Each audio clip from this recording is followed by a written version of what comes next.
What is the soul trap? What is spiritual liberation? What is the monad? What is the Father? What is the Tao? What is the demiurge? All these terms speak of the same reality. For example, Brahma. What is Brahma? Speaking of the same reality. I'm not going to give you a negative interpretation or a positive interpretation, but I'm going to go the middle path, the middle way, the neutral way of viewing the reality that we exist in, and I'm going to break down all the layers for you so that you can understand the cosmic journey.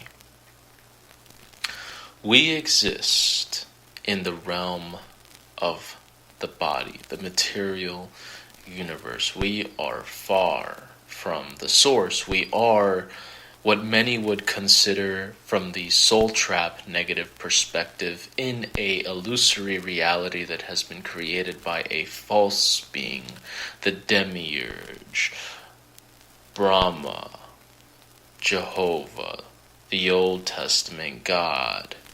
He is known as a lawgiver, a timekeeper. This is his realm of karma, samsara, reincarnation. But the realm of matter, of body, is not the only plane in which this being rules over.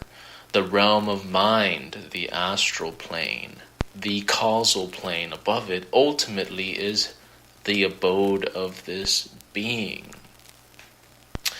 Now, these first three layers, the material plane, the astral plane, the causal plane, some would consider this the ultimate reality. Take in Christianity, where many hope to be put in the presence of Yahweh for all eternity. They hope in reaching that heaven, living by a righteous law that they may attain it. But this is not the ultimate reality.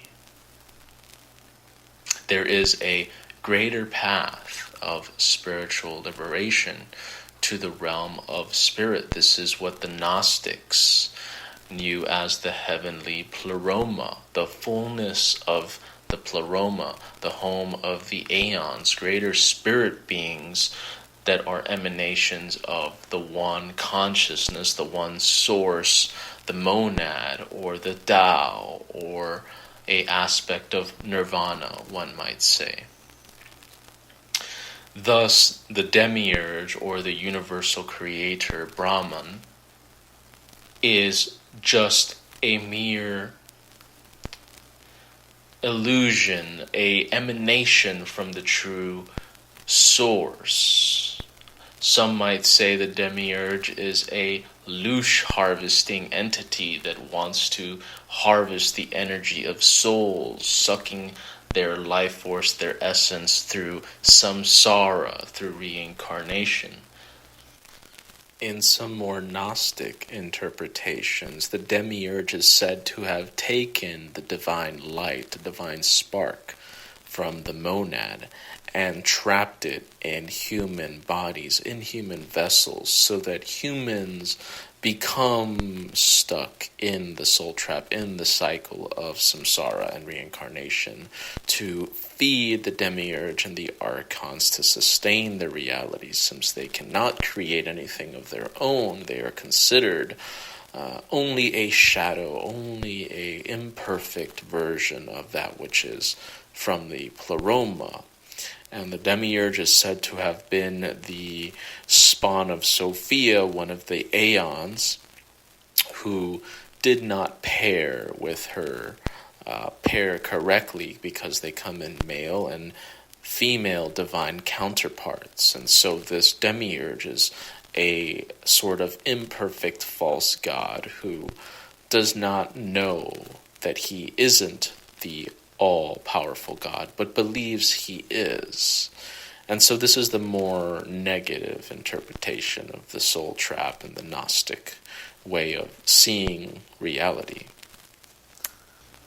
Some serve this being in a positive light, serving the material universe, desiring the material gifts that this creator rules over, the powers of the astral plane, the powers of the causal plane. But again, today I'm here to explain to you from the neutral point of view, the neutral path.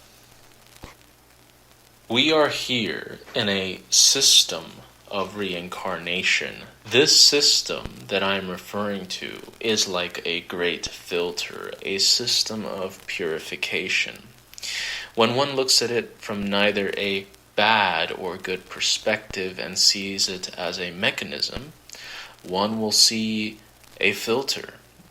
The aspect itself is mostly about purification, being able to reach the spiritual planes above the causal plane, above the abode of Brahma, above the universal creator. If this universe is just an illusion, the material plane, the astral plane, the causal planes, which are different dimensions of time and space,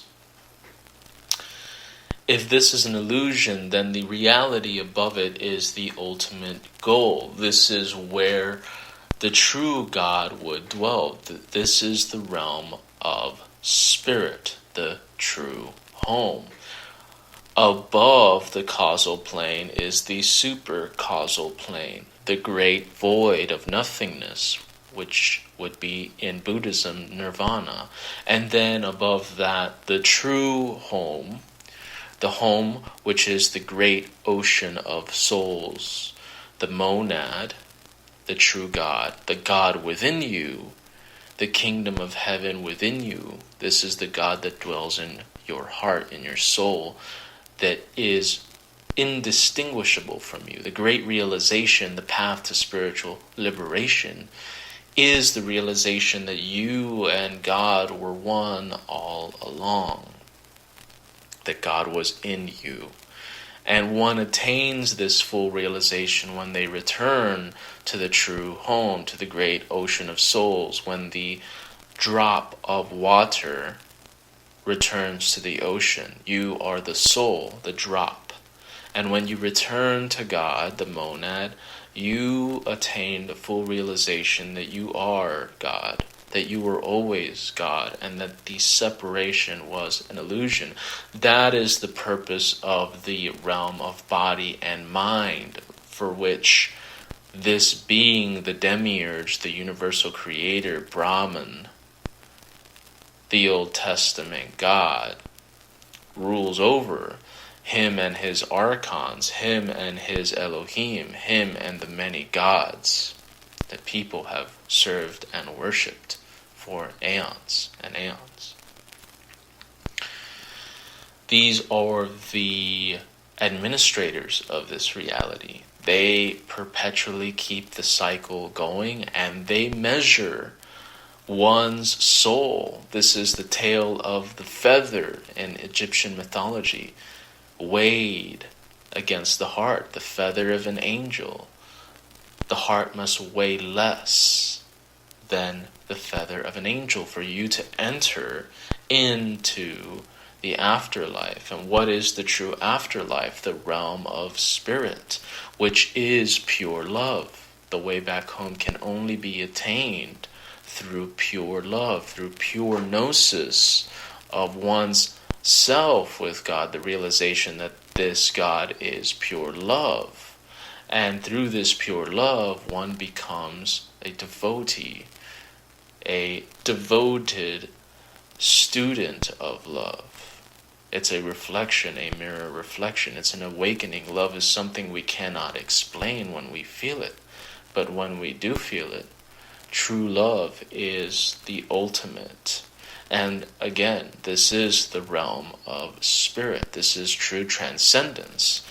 So the administrators of this reality, of the soul trap, as some people would put it, whether it's viewed in a negative or positive light, if you just look at it as a mechanism, is measuring your soul's readiness to return to the realm of spirit, to return to the monad, to return to God.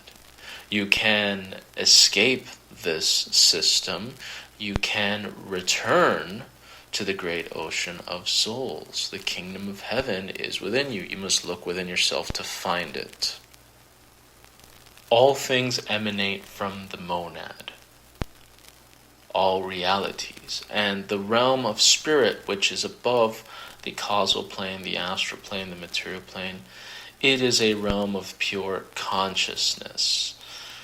It is beyond time and space. It is eternal. It is self-evident. It is everywhere. Here, in this reality, we are in the realm of karma, of samsara. When we escape it, we enter the true reality. Now, in the Sant Mat traditions, these higher realities would begin with Parabrahmanda, and then the Great Void, again, Nirvana. And beyond Nirvana, it is Sachkhand. This is what the Gnostics knew as the fullness of the pleroma. Pure love is the way back home. It is a return to the totality of consciousness, to return to where all consciousness originates from, where all souls originate from, where all energy originates from. So you could view this from the negative perspective that we're in a soul trap, in a louche harvesting ritual that has gone on for all eternity, or you can see it from a positive light, where you wish to gain more power in the material universe and you are attracted to material things, or you can see it the neutral way for what it is. Now, the realm of Brahm, the universal creator, the demiurge, the causal plane, it is a realm of light. It is a great realm above the astral plane. And one, when they reach it, might think they have reached the ultimate reality. But there is the greater heavenly pleroma around it. You have not yet reached the spiritual true plane of consciousness, the monad, the Tao. All things return to the Tao. It is a heavenly cycle, one could say. And we're all on this process, whether we realize it or not, in the process of return. It may take some people multiple lifetimes. It may take someone a few lifetimes. But it is ultimately up to you whether you want to remain in the soul trap, whether you want to be spiritually liberated and return to the monad, to return to the sea of souls, the ocean of souls, pure love, pure consciousness. The choice is yours. You can get there if you want.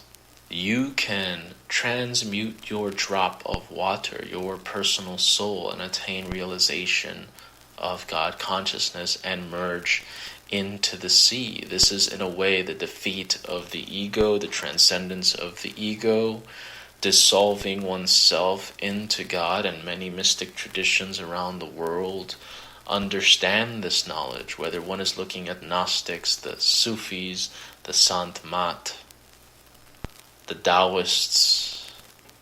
This is the true realization. This is the true knowledge.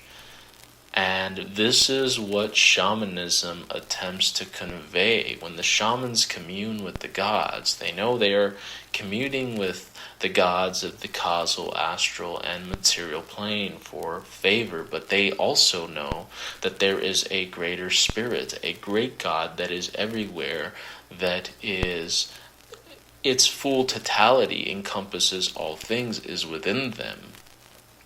So shamanism is also understanding of this entire system, one could say. Again, it is only a matter of viewing it from a neutral point of view, from a non-dual point of view, that you really can appreciate the common knowledge that it bridges with all other mystic traditions and religions. You can view it in a negative way, you can view it in a positive way, you can view it in a neutral way. It's up to you, and there's no wrong way to do it. But I find that the middle path works fairly well.